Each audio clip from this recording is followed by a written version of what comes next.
جو کھانے کھائے تھے بلکہ جن کا نام ہی سنا تھا ان کا خیال کرتی گئی، اور اللہ تیری شان وہی مزہ آتا گیا کہ میں نے تو زندگی میں جو کھانے نہیں بھی کھائے تھے اور سنے تھے ان کا بھی میں نے پھر مزہ چکھنا چاہا، جو میں نے سوچا ویسا ہی مزہ آتا گیا۔ اچنبھے کی بات تھی، بڑی حیرانی کی بات تھی کہ جب ایک پھل توڑتی تو دوسرا اس کی جگہ فوراً نکل آتا ہے۔ بڑی حیرانی کی بات یہ تھی کہ میں جو پھل توڑتی تھی اسی وقت دوسرا پھل وہاں نکل آتا تھا، یہ نہیں تھا وہ خالی ہو جاتا تھا۔ پھولوں کلیوں کو جو چکھا تو کیا تھی؟ وہ مٹھائیاں تھیں، ایسی نفیس عمدہ ہلکی خوش ذائقہ کہ ہر نوالے میں روح تازہ ہوتی چلی گئی، اتنی خوش ذائقے میں اتنی بھلی کہ ہر نوالے پر ہر لقمے میں روح تازہ ہوتی گئی، روح خوش ہوتی چلی گئی۔ پیاس معلوم ہوئی تو پانی کا خیال آتے ہی یاقوت کا گلاس خود بخود آ کر منہ سے لگ گیا۔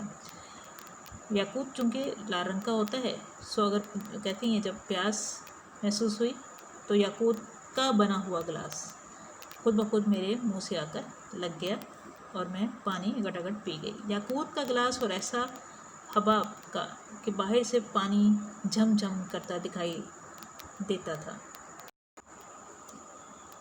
یاقوت کے گلاس اور اس کے بارے میں بیان ہو رہا ہے کہ حباب کی طرح تھا، بلبلے کی طرح تھا کہ باہر سے ہی پانی چمکتا ہوا جھم جھم کرتا چمکتا ہوا دکھائی دیتا تھا۔ ڈر کے بارے میں نے زوروں سے ہونٹ بھی نہیں بھینچے مطلب دبائے، گلاس پر ہونٹ رکھے لیکن آہستہ سے رکھے کہ دبائے نہیں کہ کہیں گلاس ٹوٹ نہ جائے، اس کا کنارہ ٹوٹ گیا تو چپ جائے گا، منہ میں چپ جائے گا۔ اللہ اللہ، پانی کا نہ پوچھو، ایسا میٹھا، ایسا معطر، ایسا سفید پانی تو نہیں ہوتا۔ اللہ اللہ، یہاں خوشی اور حیرانی سے کا ملا جلا امتزاج تعریف کے ساتھ بیان کیا جا رہا ہے کہ پانی کے بارے میں کیا بیان کروں، ایسا میٹھا اور خوشبودار سفید پانی ہوتا ہی نہیں جیسے میں نے وہاں پہ پیا۔ نہ جانے وہ کیا چیز تھی، پانی تھا یا کچھ اور تھا۔ سب کے بعد میں نے سوچا کہ پتوں کو بھی دیکھنا چاہیے کہ اب پتوں کی باری ہے، اتنا میں نے پھل پھول کلیاں وغیرہ دیکھ لی ہیں تو دیکھتے ہیں پتوں کا کیا ذائقہ ہے۔ ساتھ ہی پان کا خیال آیا۔ میں پان آج بھی بہت کم کھاتی ہوں، لیکن کھانا کھا کر 2 وقت ضرور کھانے کی عادت ہے، کھانا کھاتے ہی اس کی طلب ہوتی ہے۔ اب جو پتا توڑتی ہوں تو پان کی خوشبو، پان کی طرح اس کی خوشبو منہ میں جو رکھا تو یہ معلوم ہوا کہ عطر دان یعنی کہ خوشبو دان میں رکھی ہوئی گلوری قلے میں آ گئی۔ گلوری کہتے ہیں لپٹا ہوا پان، تیار شدہ پان قلے میں آ گئی، حلق میں آ گئی، جبڑے میں آ گئی یعنی کہ گالوں میں آ گئی ہے۔ تیار شدہ پان اس کے جبڑے میں آ گیا ہے۔ کہتے ہیں کہ محمد شاہ رنگیلے کی کوکلا بائی جیسا پان کھاتی تھیں لال قلعے میں تو اس سے پہلے نہ اس کے بعد کسی کو نصیب ہوا، مگر میں کہتی ہوں کہ اگر وہ پرستان کے اس پتے کو ایک دفعہ صرف سونگھ لیتی تو ساری عمر سر دھنتی رہتی۔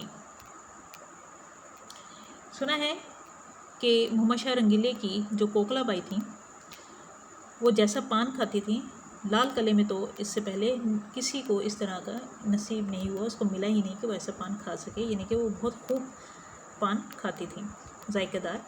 اگر ان سیدانی بی کے خیال میں اگر وہ پرستان کے اس پتے کو ایک دفعہ کھانا تو دور کی بات سونگھ ہی لیں، اس کی خوشبو محسوس ہی کر لیں تو ساری عمر وہ سر دھنتی رہیں گی، یعنی تعریف کرتی رہیں گی۔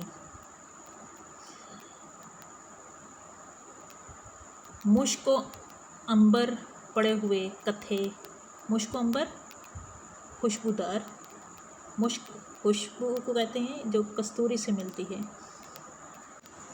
عنبر خوشبو کو کہتے ہیں، کستوری کی خوشبو مشک ہوتی ہے۔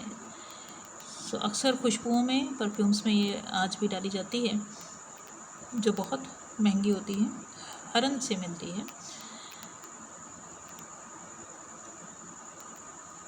مشک و عنبر پڑے ہوئے کتھے اور سچے موتیوں کے چونا جو پان میں استعمال ہوتا ہے وہ سچے موتیوں کا بنا ہو۔